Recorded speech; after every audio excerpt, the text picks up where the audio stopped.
Alright, so let's see if this format works, huh? It has been suggested to me by several friends that I should start doing these YouTube videos because, well, apparently a voice like mine needs to be heard on YouTube. And so let's see where it goes. We are in my car. I hope the background noise isn't too distracting. But we're going to be talking about geopolitical realism. You've heard that term many times before, I'm certain. I've heard it too, and it usually comes from pro-Russian people who say that opposing Russia is unrealistic, and the geopolitically realist thing would be to just surrender Ukraine to Russia, surrender the Baltic states to Russia, surrender Romania and Poland and Finland and whatever the fuck they want to Russia. Because, oh, Russia just cannot be stopped. It is powerful. It has got nukes. It's got this. It's got that. And when you sort of attack the when you attack this position, when you try to dismantle it using facts by pointing out that Russia's not a strong state, that simply it does not have the power to stand against the West, that there is no realism involved, that it is really just cowardice.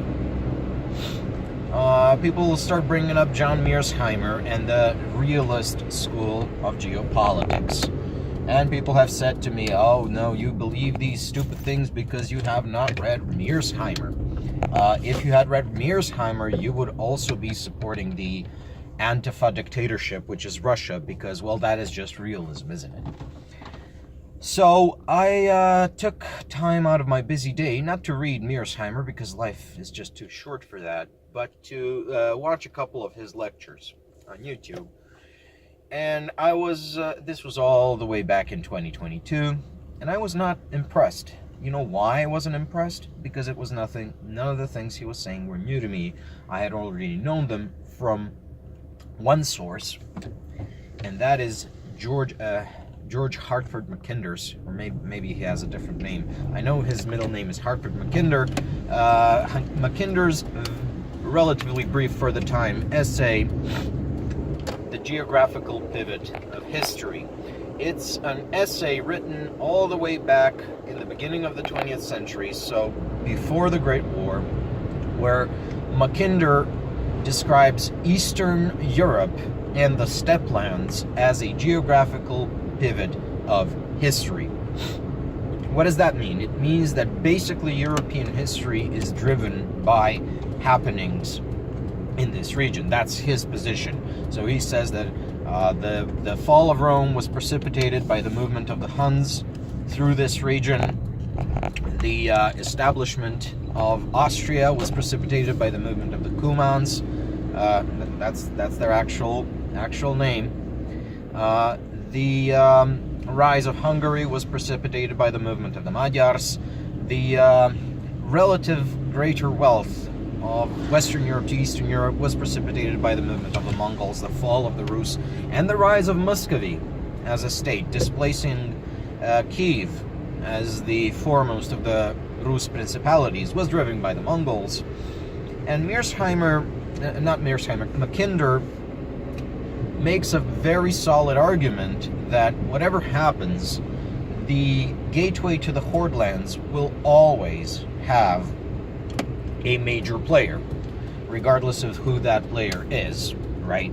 And in his time, in the beginning of the 20th century, this was the Russian Empire, the Tsardom of Russia. However, and here is where based realism school people get it supremely wrong. When we say there will always be a geopolitical player at the gates of the Horde lands, that is true. That has been true for, well, as long as human life has been viable in that area. That does not mean that the geopolitical player will be the same, merely that that position will always be occupied by a major player.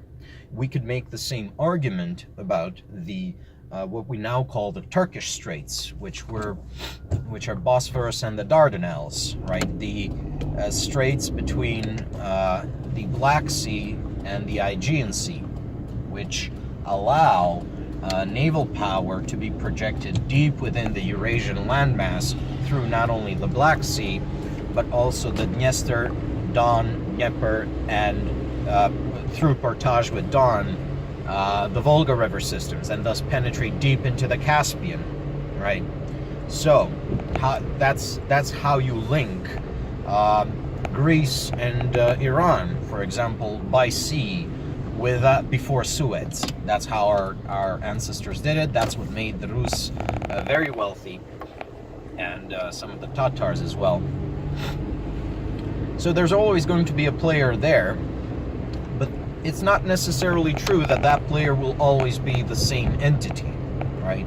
We see from the example of the power occupying the Turkish Straits used to be Persia, right, during the time of the Achaemenid Empire.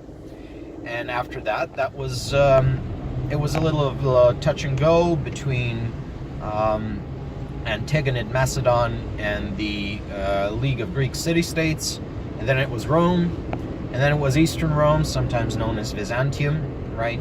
And then it was the Ottoman Empire, and now that's the Republic of Turkey, which in many ways is not so much a successor state of the Ottoman Empire, but a revolt against the Ottoman Empire.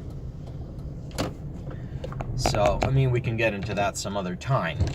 Similarly, the geopolitical position occupied by the cusp of the Horde lands, you know, on the threshold of the Horde lands, is not necessarily always going to be the same entity. For a very long time, this was the Goths, but they were displaced by the Huns, and after some large population movements, they were displaced by they were replaced by the Rus, who were themselves, replaced by Tatars. And for a while, those Tatars were allied with the Ottoman Turks, and then they were pushed out by the Empire of Russia, and then that was replaced with the Soviet Union, and now that is replaced with the Russian Federation. So, who's to say that this Russian Federation cannot be dislodged and replaced by another power? It has happened several times in the past. And indeed, in Mackinder's original essay, he, as a British patriot and military thinker, fears that Germany may displace Russia in occupying this geopolitical space. And he genuinely fears that Germany may become the preeminent telluric, which is to say land power, threatening English, which is to say British, naval power, naval hegemony, and therefore, well, causing problems for the British Empire. So that's my rebuttal, with which the Mearsheimer school has taken this very rational position of there will always be a player in the Horde lands, and replaced it with there will always be a Russia. Russia is not a permanent fixture of the world. Russia is not a permanent fixture of anything, really.